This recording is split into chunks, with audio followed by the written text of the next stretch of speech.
အားလုံးပဲမင်္ဂလာပါရှင် Bliss.ဂျပန် IT ကုမ္ပဏီကနေပြီးတော့ကြိုဆိုပါရစေဂျပန်နိုင်ငံဟာဖွံ့ဖြိုးပြီးနိုင်ငံဖြစ်တဲ့အတွက်ရပြလာတဲ့အလုပ်ကိုင်ခွင့်လန်းတွေရှိတဲ့နိုင်ငံတစ်ခုဖြစ်ပါတယ်ဒီနေ့မှာတော့ဂျပန်လူမျိုးတွေလွတ်လွတ်လပ်လပ်လုပ်ချင်တဲ့လုပ်ကိုင်မျိုးစားတွေကိုပြပြပေးသွားမှာဖြစ်ပါတယ်ဂျပန်နိုင်ငံကနေ့စဉ်ကုန်စည်နှုန်းအခွန်ငွေမြင့်မားတာဖြစ်တဲ့အတွက်ဂျပန်လူမျိုးတွေကလုပ်ကိုင်စဉ်းစားရင်ရေရှည်ဝင်ငွေလမ်းကြောင်းတည်တဲ့အလုပ်ဖြစ်ရလားဆိုတာကိုကြည့်ပြီးတော့ရွေးချယ်ကြပါတယ်အမှဆုံးတစ်ခုကတော့နည်းပညာ technology နဲ့ဆိုင်တဲ့အလုပ်ဖြစ်ပါတယ်။ဂျပန်ဟာနည်းပညာပိုင်းနဲ့တည်ထွင်ဆန်းသစ်မှုမှာကမ္ဘာထိပ်ဆုံးနိုင်ငံတွေကတစ်ခုအဖြစ်ရည်တည်နေပါတယ်။နည်းပညာနဲ့ဆိုင်တဲ့အလုပ်တွေကမှ software engineer, data engineer, AI engineer, IT consultant နဲ့ PM အလုပ်တွေနဲ့အများဆုံးအသက်မွေးဝမ်းကြောင်းပြုကြပါတယ်။ IT နဲ့သက်ဆိုင်တဲ့အလုပ်လုပ်မယ်ဆိုရင်တက္ကသိုလ်ပြီးပြီးချင်း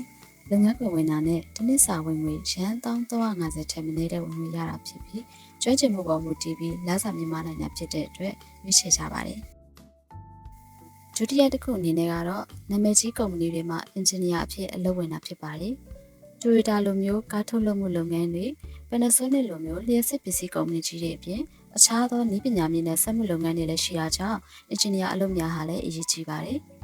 အဓိကအားဖြင့်လျှပ်စစ်အင်ဂျင်နီယာစက်မှုအင်ဂျင်နီယာမြို့ပြအင်ဂျင်နီယာအလုပ်မျိုးစားတွေဖြစ်ပါတယ်အခုနောက်ပိုင်းကားရောက်အားကျတဲ့ကုမ္ပဏီတွေကဝန်ထမ်းအရေးအတွက်ရှော့ချတာမျိုးရှိလာတာကြောင့်ရောင်းအကောင်းတဲ့ကားကုမ္ပဏီတွေရွေးချယ်ဖို့တော့လိုပါလိမ့်မယ်နော်နောက်ထပ်တစ်ခုကတော့နိုင်ငံဝန်ထမ်းအလုပ်များဖြစ်ပါတယ်တည်ငြိမ်တဲ့ဝင်ငွေရှိခြင်းဗန်ချင်းငွေနဲ့အိမ်ဝယ်ယူနိုင်ခြင်းစတဲ့များစွာသောကျေးဇူးများရှိတဲ့အတွက်နိုင်ငံဝန်ထမ်းအလုပ်ဟာဂျပန်လူမျိုးတွေသဘောကျတဲ့အလုပ်မျိုးစားဖြစ်ပါတယ်နိုင်ငံဝန်ထမ်းလုပ်မယ်ဆိုရင်တော့တက္ကသိုလ်ကောင်းကောင်းဝယ်ရထားရသူဖြစ်ဖို့တော့လိုပါလိမ့်မယ်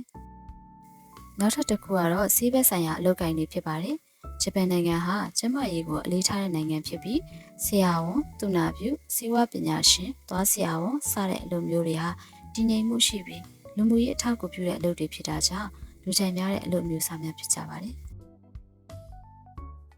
နောက်ထပ်ဂျပန်လူမျိုးတွေခြားမှာရည်ပန်းစားတာကတော့အားကစားနဲ့ဆိုင်တဲ့အလုပ်တွေဖြစ်ပါတယ်။ Soccer player, baseball player ကောင်းတစ်ယောက်ဖြစ်သွားရင်နိုင်ငံတကာနဲ့ရှင်ပြီးနှစ်စဉ်ဘီလီယံနဲ့ချီတဲ့ဝင်ငွေတွေရနိုင်တာကြောင့်ကျောင်းတွေတိုင်းမှာအားကစားဌာနတွေရှိပြီးငယ်စဉ်ကတည်းကအားကစားကိုလေ့လာလိုက်စားကြပြီးမိဘများကလည်းအားပေးကြပါတယ်။အထူးအားဖြင့် baseball, basketball နဲ့ sumo အားကစားသမားအဖြစ်အသက်မွေးဝမ်းကြောင်းပြုကြပါတယ်။အခုပေါ်ပြခဲ့တဲ့အလုပ်တွေကတော့ဂျပန်လူမျိုးတွေကြိုက်နေတဲ့အလုပ်တွေပဲဖြစ်ပါတယ်။နောက်ပိုင်းမှာလည်းစိတ်ဝင်စားစရာအကြောင်းအရာတွေကိုတင်ဆက်ပေးသွားပါအောင်မယ်။အဆုံးထိကြည့်ပေးတဲ့အတွက်ကျေးဇူးများတင်ပါတယ်ရှင်။